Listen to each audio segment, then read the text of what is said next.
You're traveling through the unknown, a journey beyond the corners of reality, where the shadows whisper and the chill runs deep.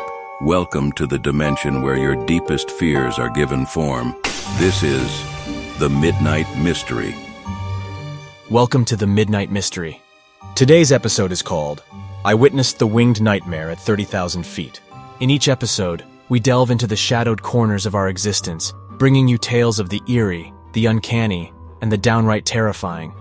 From the realms of the supernatural to the depths of the human psyche, no stone is left unturned, no dark secret left hidden. As the clock once again draws near midnight, prepare to embark on another adventure into the uncanny, the eerie, the horrifying, the Midnight Mystery. He could feel his stomach almost twist as the aircraft started its long ascent into the sky. He was already holding onto his seat, yet now he couldn't help but tighten his grip even more. How long had it been since he'd last been on a plane? A good 15 to 20 years, perhaps? Probably that much. Reflecting on this question distracted him from the reality he had to confront, from the fact that he was now soaring high above the clouds, and that was something he could definitely live with. "John? Honey, are you feeling all right? You look so pale." A voice caused him to snap out of his thoughts. Leaning over him was his wife, Anne. "No, I just haven't eaten much today, that's all," he replied. Damn it. Why did he have to get the window seat? At first, before boarding the plane, he had tried to offer it to Anne, making it seem like a sacrifice on his part. "Say, Anne, I'm willing to offer you my seat by the window, so just tell me if you want it. My wife deserves the best." He smiled, but his smile soon turned to a forced one, as he heard Anne tell him that she didn't really want to deprive him of his benefit because, frankly, she didn't really find sitting by the window all that special. "Besides, there's a good chance of me getting nauseous from the view.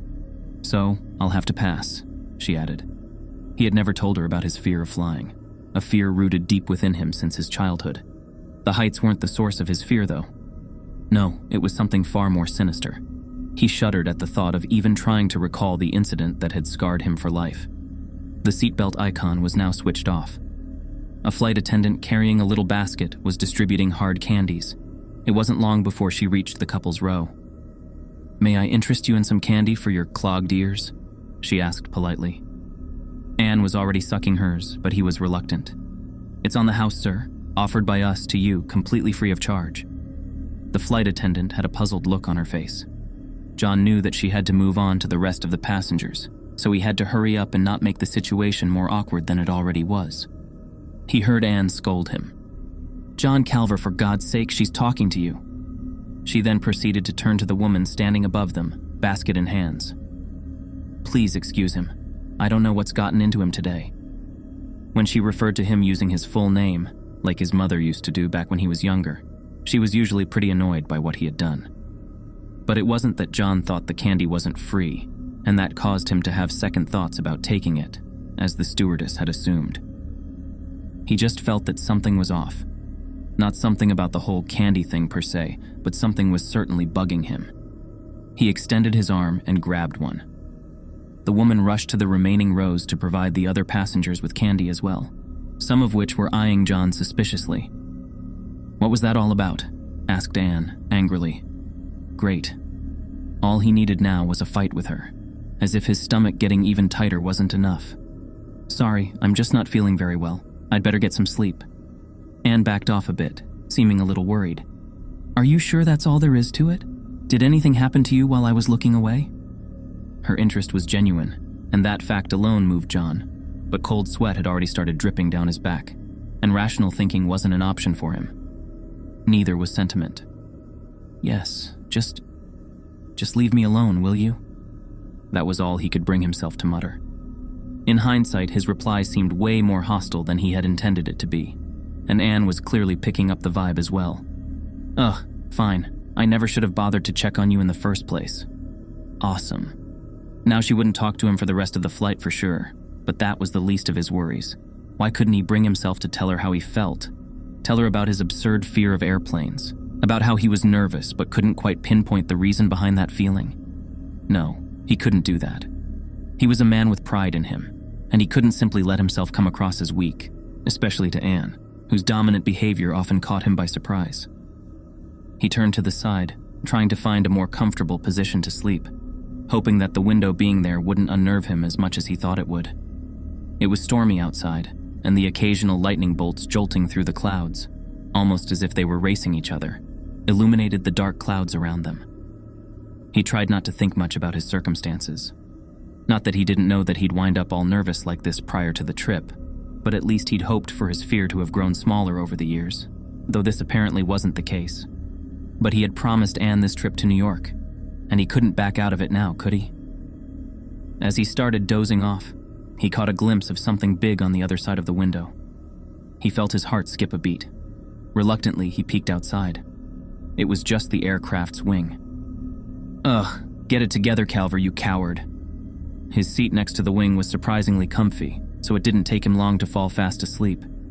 He woke up in an airplane, but not the one he was in before. It seemed older and significantly less roomy. Above him was a woman dressed in a dark blue uniform, an ascot tied around her neck. "Would you like to come over, little one?" she said in a charming voice, her eyes fixated on John. Little one. He wasn't even that short. He was about to give her a piece of his mind when he heard a familiar voice next to him.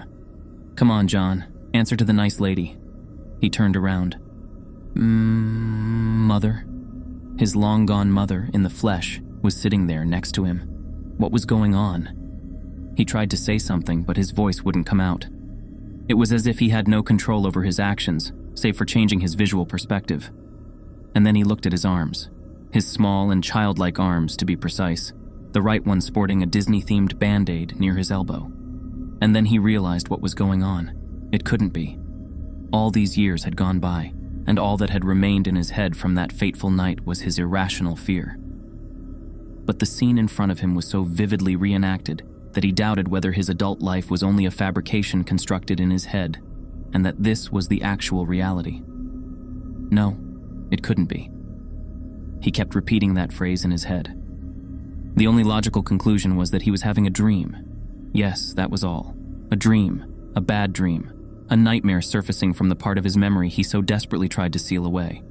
Indeed, his theory was confirmed when he anticipated that he knew how the events unfolding in front of him would play out. The woman, who he by now had understood was a stewardess, invited him once again to join the pilots in the cockpit of the aircraft, an invitation which his younger self happily accepted, despite his older incarnation trying desperately to stop him. If only back then he knew what was to follow. Well, this whole cockpit thing must be a practice probably utilized by airlines so as to come across as family-friendly to their clientele, he thought to himself. What was he even doing, thinking about trivial stuff like this? He had to prevent the nightmare from reaching its conclusion. No, he didn't want to have to confront it again. He tried to wake himself up, but his efforts were in vain. He could only watch as his tiny feet dragged him all the way to the cockpit's door. It was as if his body was one with that of the younger John's, only that it was intangible and unresponsive.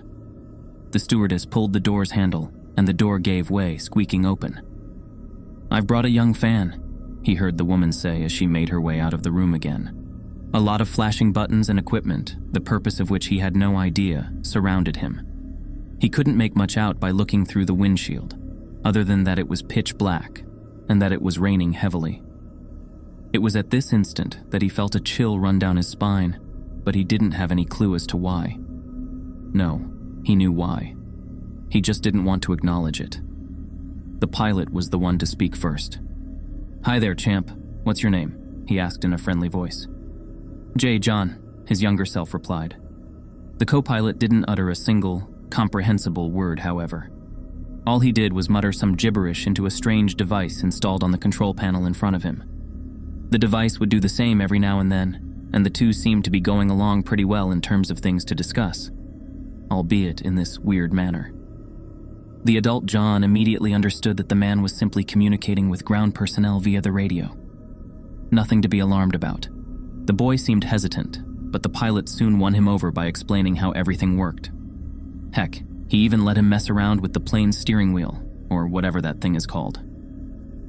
Naturally, the adult incarnation of John figured that said wheel was probably deactivated beforehand, and that the co-pilot had control of the aircraft at the time, which would explain his tendency to only speak to the radio and not him.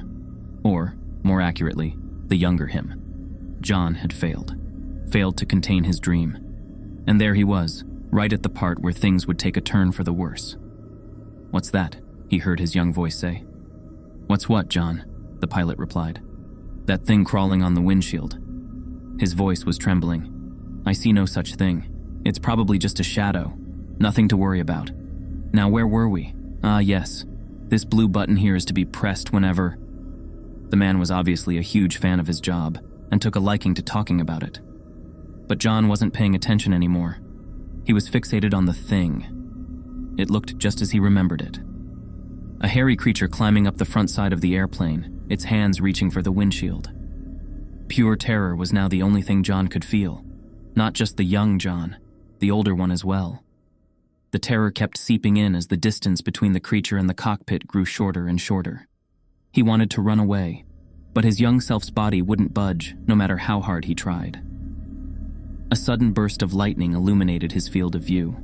He could make out two long, pointy horns protruding from the sides of the creature's head.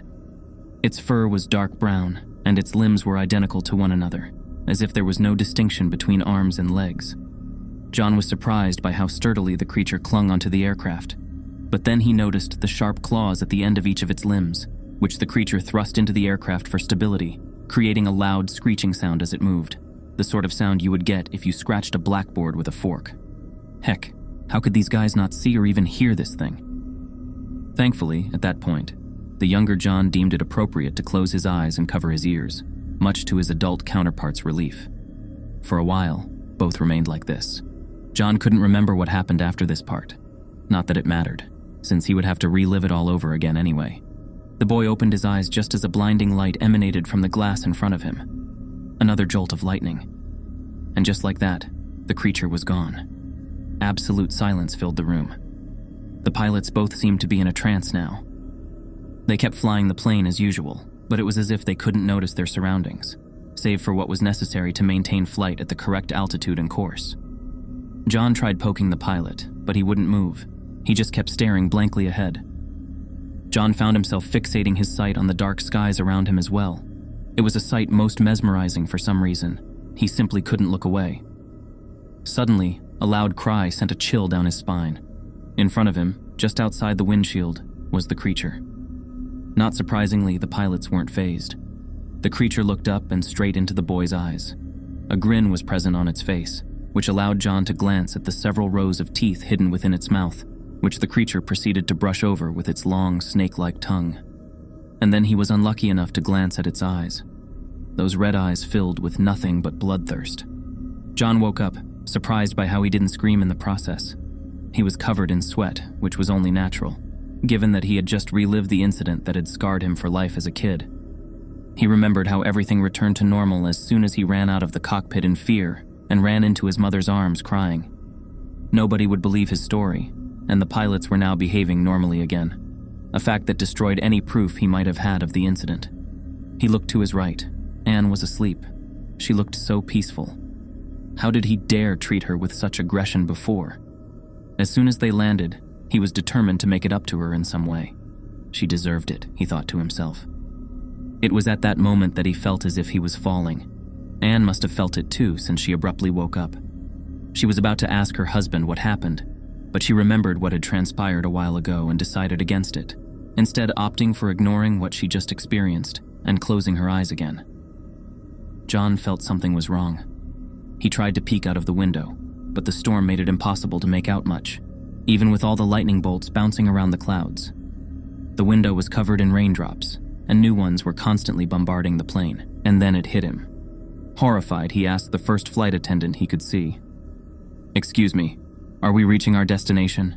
His voice was weak. "No, I'm afraid not, sir. We still have a long way to go. I'd say we've covered about half of the distance," the man replied. "If it's the lunch you're worried about, you did miss it, but I can bring you yours right now, so don't worry," he added. "No thanks, that's not why I'm asking," said John. The steward walked away, shaking his head, as if the content of the dialogue between the two was completely absurd. John was disturbed by the man's reply. He had noticed that they weren't simply flying within the clouds now, but quite a distance below them. Odd, seeing as they weren't even close to their destination, and there was a storm and a lot of rain, and he felt as if he was falling. All this combined with the fact that most airliners fly at the lower parts of the stratosphere to ensure fuel efficiency and avoid bad weather only led him to one conclusion. The plane's altitude was decreasing, rapidly. In other words, it was falling. But how come no one had noticed it? Oh, why? Just why did he have to watch that show about aircraft disasters the other day? If he hadn't, he might have remained oblivious to the situation. To make matters worse, John couldn't help but be reminded of the eerily similar storm that occurred during the flight when he was a child. It was enough to arouse his curiosity. Ladies and gentlemen, please make sure that your seatbelts are fastened. We may experience some turbulence. The voice echoing from the speakers only validated his suspicions. The warning was immediately repeated, only this time it sounded off. It was slightly distorted and a pitch lower than before. And then it was heard once again. Only this time, it was as if someone repeated it via a walkie-talkie with a bad connection. Ladies and and please, you're that you? And the announcement was cut off just like that. Nobody seemed to notice. Was it all in his head? Had he started losing his mind? No, he was sure he had heard it. An excessively bright flash interrupted his thoughts. Had the plane been hit by lightning? He couldn't really tell, but then again he wasn't really paying attention to the flash itself, but to something that its light revealed. A creature on the wing of the plane. Trying to make out its characteristics only revealed what John already knew. It was the creature he had grown so afraid of. In that brief moment, it turned around, looked at him, and moved one of its claws across its neck, as if to symbolize its intentions. After that, John's field of view was plunged into darkness. In fact, the whole plane had been plunged into darkness. He reached out for his wife, only to find her seat empty. He turned around. As his eyesight adjusted to the low light provided by the storm around him, he was able to see that all the passengers had vanished. A loud bang startled him. The cockpit's door had flown open and was now squeaking back and forth. He could now feel the aircraft falling to the ground below. He tried to regain his balance and navigate himself around the back part of the plane. Nobody was there. No matter how loudly he called for help, nobody was there to answer. Just where was everyone? Suddenly, something louder than his voice could be heard. It was a man's voice, but not that of a normal man. It was robotic and distorted. John had to move closer to the sound source to make out what the voice was saying. He had to move to the cockpit. He made his way towards it, its door open but angled in a way that it wouldn't allow him to peek inside. It was as if the room itself was inviting him to enter, but he didn't need to. He could now make out what the man was saying from where he was standing, and he immediately wished he couldn't. Terrain, pull up, terrain, pull up. It was the navigation system of the aircraft alarming him of his impending doom. As much as John didn't wish to enter the cockpit, he had no other choice but to take the aircraft's fate into his own hands. He rushed towards the door, a task that proved to be much more strenuous than normal due to the aircraft now spinning out of control. Complete silence was now prevalent. John couldn't even hear the storm outside, nor see it through the windshield. All he could make out was a dark void ahead of him. Even the terrain alert, something you wouldn't expect to suddenly stop working, had ceased to sound. The pilots were not there. John would have to somehow fly the metallic beast to safety. Even if he didn't succeed, which would probably be the case, he figured, it would at least be better than not trying at all. As he made his way towards the pilot's seat, he was stopped in his tracks by the sight in front of him. He could see his wife's beautiful brown hair extending from the back of the chair. She must have been in deep sleep since she didn't move when he entered the room, even though he made a lot of sound in his attempts to reach the door. And quite frankly, he hoped she was asleep, because if she wasn't... Not now, Calver. There's no time for this. He whipped his mind back to shape, quickly dismissing the macabre and unpleasant thought. After all, he couldn't tell yet, since he hadn't seen her from the front. And the thought that there was still hope for her filled him with hope as well. Honey, are you all right? He whispered. No response. Anne, he exclaimed in a worried voice. It was then that he heard the same robotic voice from before, emanating from a nearby speaker. Cockpit security lockdown initiated, it said.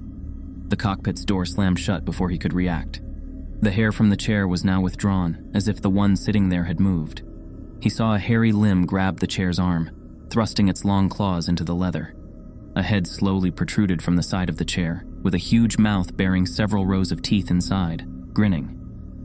And then John was unlucky enough to glance at the eyes on that head. Those red eyes filled with nothing but bloodthirst. He heard the creature say, "Yes, honey." I hope you enjoyed our episode. I'd like to extend a heartfelt thanks to you, our brave listeners. Your presence in this shared journey into the unknown is what fuels our stories. Your fascination is our motivation. Did this episode send chills down your spine? Then leave your comments, your thoughts and theories, your own midnight mysteries. Your feedback is the beacon that guides us through the uncharted territories of our stories. And if you haven't already, remember to subscribe to our channel. By joining the Midnight Mystery family, you won't miss out on a single chilling tale. As a subscriber, you'll be the first to know when a new episode lurks around the corner, ready to pull you back into the shadowy depths of the unknown. This is the Midnight Mystery signing off, leaving you with a simple reminder. When the clock strikes 12, fear the silence, for that's when our tales come to life. Good night, Midnight listeners. And remember, not all who wander into the dark are lost.